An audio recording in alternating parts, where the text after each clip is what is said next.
Okay, you guys, so we've been talking about ionization energy. We're familiar with first ionization energy, and now we're kind of diving into multiple ionizations. What happens if you take more than one electron? What happens to the energy required to do that? So I want you guys to take a look at this situation. This is the first 5 ionization energies for boron. Boron is number 5 on the periodic table. It has 5 protons and 5 electrons. So if we take away the first electron, that requires 8.3 electron volts. If we want to take away the second electron, that requires 25 electron volts. So it's kind of a jump because that is essentially quadrupled. The next interval is about 12 electron volts between the second and the third one. And then we see another huge jump. It's almost times 10. It's probably around times 7. Bad at mental math. But anyway, that's a huge jump. So I'm like, all right, it's way harder to take away the 4th electron than it is to take away the 3rd. And then when you take away the 5th electron, it's only a little bit harder than taking away the 4th. So looking at this Bohr model that we have, I've shown you the effective nuclear charge, shown you where the electrons are. I also wrote out the electron configuration for another way to visualize this. I want you to think about 2 things. Why is there such a large difference between the first and second ionization energies? Why is it so much harder to take the second electron? And then again, why is there such a big difference between the 3rd and 4th? Why is it so much harder to take the 4th electron? Once you've thought about that and jotted down your thoughts, let's talk about it. So, couple ways to look at this. Let's look at it visually first, and then we're going to talk about what it looks like on the periodic table. Here's our first electron we're going to take. We're going to take this outermost one that's hanging out in the P1 sublevel, or the 2p sublevel, I should say. And so you can see it's a little bit vulnerable because it's out all by itself, and it only experiences an effective nuclear charge of 1+.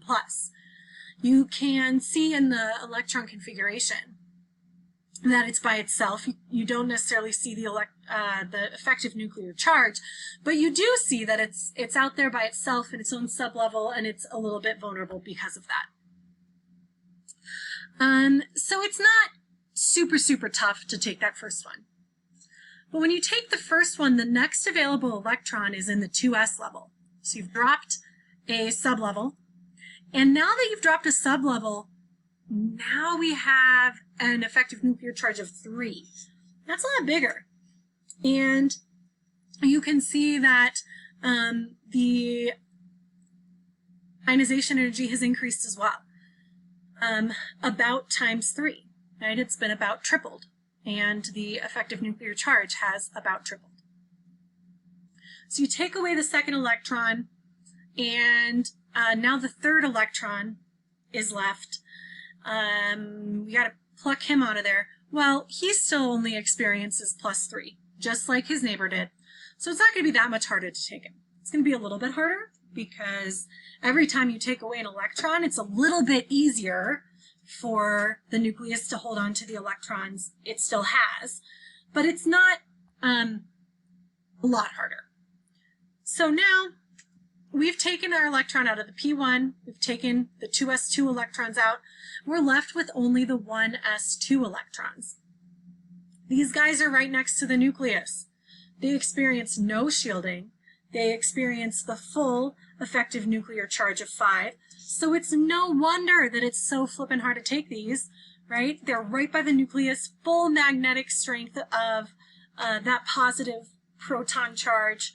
And so we see that huge jump in energy, like, holy cats, it's really hard to take the 4th electron.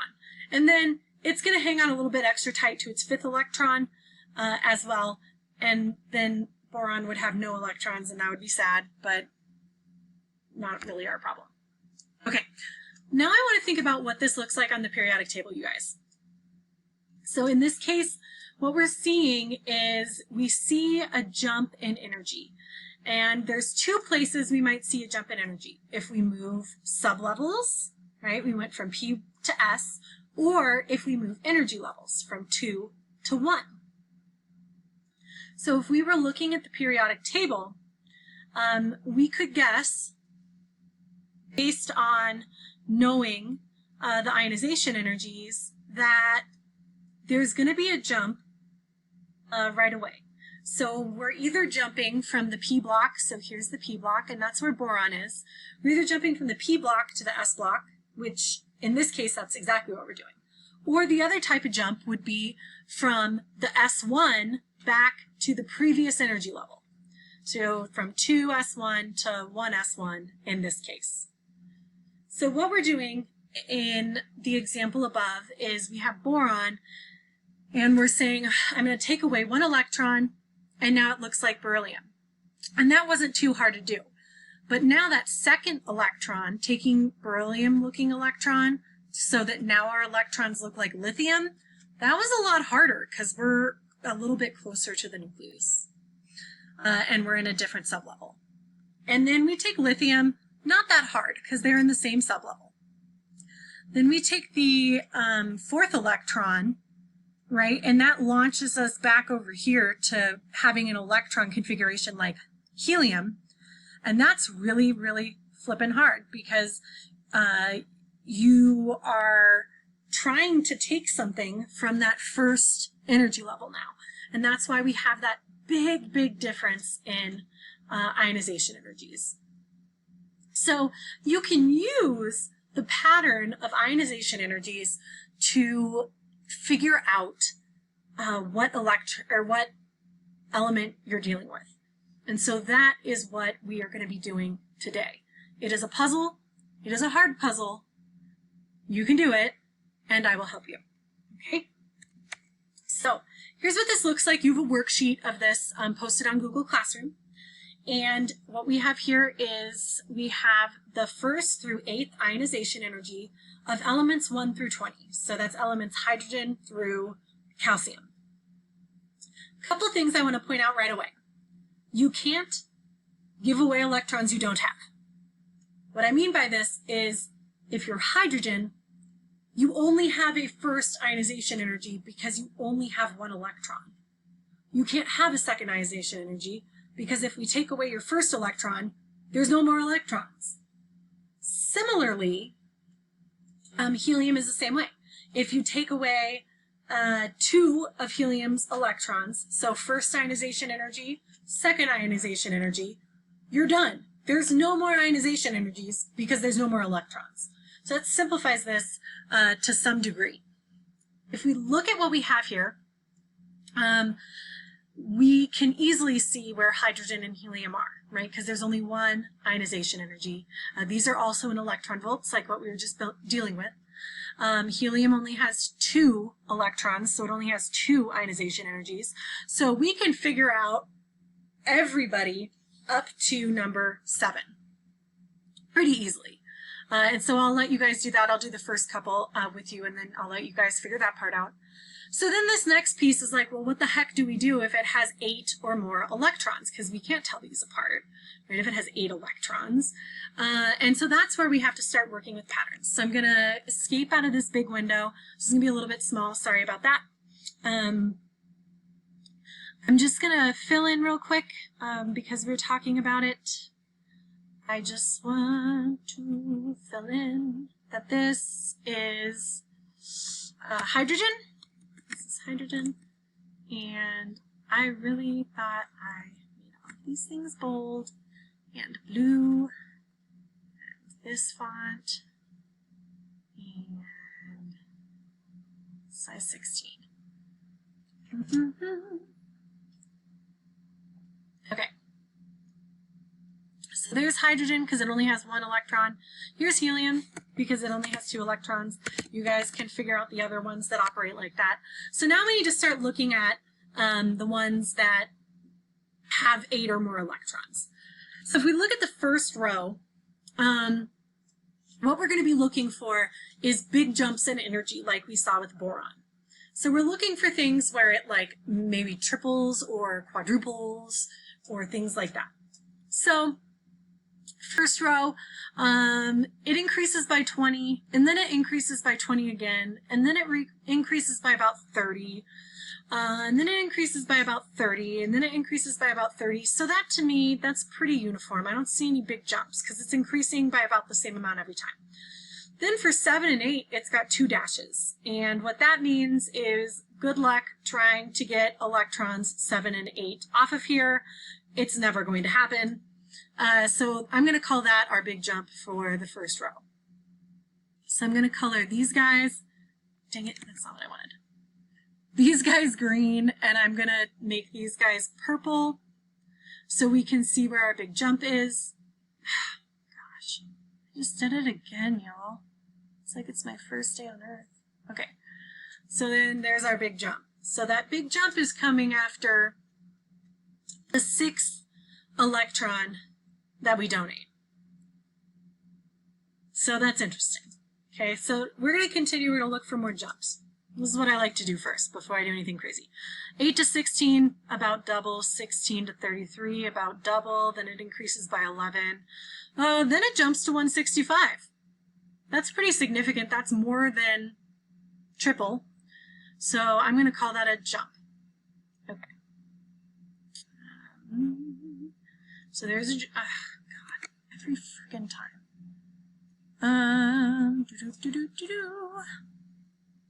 Okay, so our jump is happening after the 4th thing.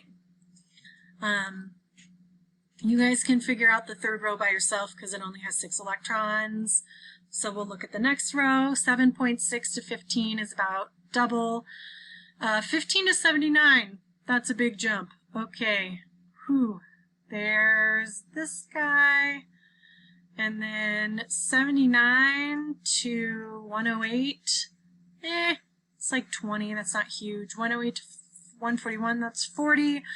Then it increases by 40, then it increases by 40, then it increases by 40. So yeah, I'm not super worried about those other jumps because they're pretty consistent.